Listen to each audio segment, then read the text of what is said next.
I love S.H.I.E.L.D. Hero, man. This show I could watch 10 episodes of characters sitting and talking about how this world operates because the lore, the way this show just can present things, it's always amazed me. I know S.H.I.E.L.D. Hero can be one of those shows from, I remember in season 1. If it isn't an action-dominated episode, it's not as talked about as the one where characters are talking about their feelings or what's going on in this world in very anime fashion, right? Obviously, the hype episodes get more discussed, but for me, these are my bread and butter episodes. These are the episodes that make me like the show more than just simply seeing a character do a cool move. And seeing the politics of this world as a political junkie, I just love seeing Naofumi just get so fed up with the bullshit. He's just so done from the other heroes that refuse to work with him.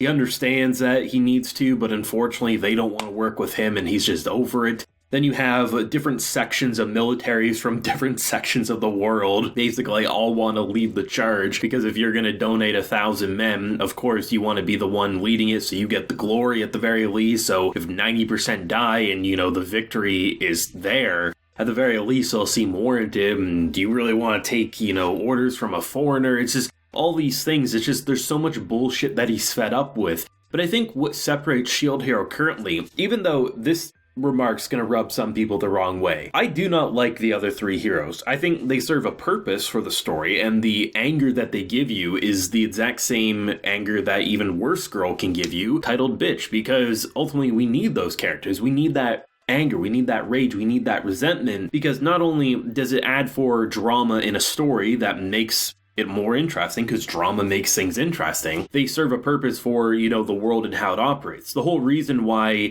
we have this queen who's saying, I'm going to kill all the heroes if you guys don't work together, is because there's threats that all 4 heroes need to work together. And if that doesn't happen, they're all going to die anyway. So we might as well kill the heroes if they're not going to work together and summon some new ones and hope for the best. Even though that angers people about Naofumi clearly has been trying to work with the other heroes and they continue to storm off because they're arrogant and they treat things like a game. But ultimately, there needs to be a way for them to work together. Otherwise, they're going to be shit out of luck. There's going to come a point where Naofumi's not good enough to deal with it. And we basically almost reached that exact moment here where Naofumi stormed off because these people, rightfully so, I completely get the anger. It felt like they weren't taking it as seriously as they should. But ultimately, the fact that Raftalia came in and pulled him back saying, I don't think they're that bad. And that statement probably rubbed some people the wrong way. Like, how could she say that? Like, they were just so arrogant. But ultimately, she was right. Naofumi has so much stress and shit going on because he literally has just come off of the 3 Stooges. And then to come into here where, he's trying to stop the Spirit Tortoise, and then you have all these different generals basically butting heads about who should lead the charge. It's like, I don't give a shit. If you guys have a good plan, that works. But if not, you're going to follow me and you're going to shut up sort of a thing. But the fact that, he took that resentment out on people who he needs to work with, it's not like the S.H.I.E.L.D. hero can do it himself. And I think that's going to be a valuable lesson going forward for him because after whatever happens with the Spirit Tortoise, of course, should this work out in some way of a victory, I think his resentment for the heroes is going to be interesting to see in the next wave because even though they want nothing to do with him, I think there's got to be a moment where he most likely puts his pride and ego away and understands that even if he lets the bow or the spear or the sword lead the charge, even if for momentarily they're idiots, he can manipulate that and make them think that they're the leader, but still aid with their abilities because they're strong. And I think that's what makes S.H.I.E.L.D. Hero so interesting right now. Of course, for some people, they just want to see those characters dead and things like that. But ultimately, when we look at the grand picture of how this world's supposed to operate, the heroes working together to take care of the calamity, it's interesting following a character and having the same anger as him, like, goddamn, we're just surrounded by idiots. But unfortunately, those idiots have abilities and armies that we need to work with. In terms of, the kind of dramatic reveal, last week's episode ended with this character who looked of royalty of some kind saying, I want you to kill me. Of course, like I was saying, it's not just going to start this week and he's going to kill her and be like, yes, your highness, your wish is granted. But I thought it was interesting because it didn't even cross my mind that, we're dealing with these bats, as they call them, yetis. They all look like turtles. And then the fact that, she's a familiar as well. And the fact that she just casually lied her way up into a hierarchy to give her pull and shit like that, just to see the reactions of some of these people who are just sitting there like, what? We trusted you. You did so much and we listened to you and you're just a fake? Like, what the hell? Or even just like the casual remarks by the campsite there when they're talking about romance and she's casually mentioning the fact that, oh yeah, you know, you can just be forceful. That'll allow you to sleep with them and they'll do your bidding. It's very easy, as you casually see Raftalia look at Naofumi as soon as she says that. And then afterwards is like, what does she mean by that? Because of her innocent mind in terms of her mental age and things. I just love how this show can drop such bombshells.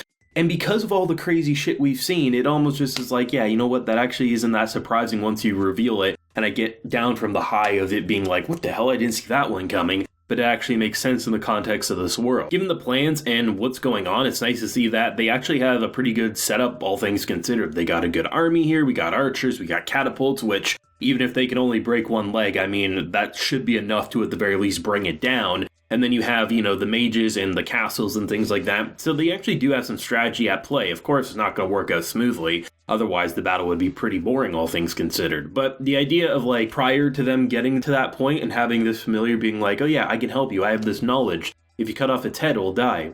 Anything, if you cut off its head, will probably die. Oh, but, you know, it's probably going to go to a place with a lot of souls. Like, yeah, we could probably figure that out as well. It's just so funny to see certain characters just so fed up, especially when it's Naofumi, because he's not, like, yelling or anything. He's just bluntly saying, bitch, you serious? Like, this is what you have to offer us? Oh my god, this is just, I can't even believe the shit I'm dealing with. Three stooges, an army that doesn't want to work together, familiar, who I thought might have a little more importance, but apparently is saying common sense, what is this world coming to?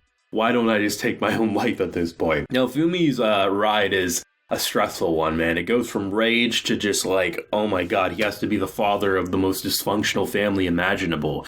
But I did like the reasoning behind the tortoise and the idea that it was actually supposed to prevent the waves, but unfortunately someone broke the seal early, right? The idea of almost like the needs of the many outweigh the needs of the few, you know, forcing people to die in wars and things like that to feed the souls to the tortoise. It actually served a pretty important purpose, but as we see, that was also a nuclear bomb waiting to go off if someone could trigger it when it wasn't needed, sort of a thing. So we'll be interested to see, you know, if they'll be able to save it or if it is going to be a full-on kill, because if they could utilize that, that would actually be pretty amazing for preventing waves and things, but I guess only time will tell. That's how the show goes. I wouldn't be shocked in the slightest if, you know, we could actually save the tortoise and it would actually prevent all waves, and then in comes the Three Stooges and kills it and ruins everything and a wave immediately kicks off. But, you know, that's just maybe paranoia, but unfortunately that paranoia I could see being a very real reality with the characters that we've experienced. The opening and ending song that has been playing is absolutely fantastic as well. I mean, Shield Hero's OST, I've always really enjoyed it alongside its openings and endings or just individual pieces that back the episodes.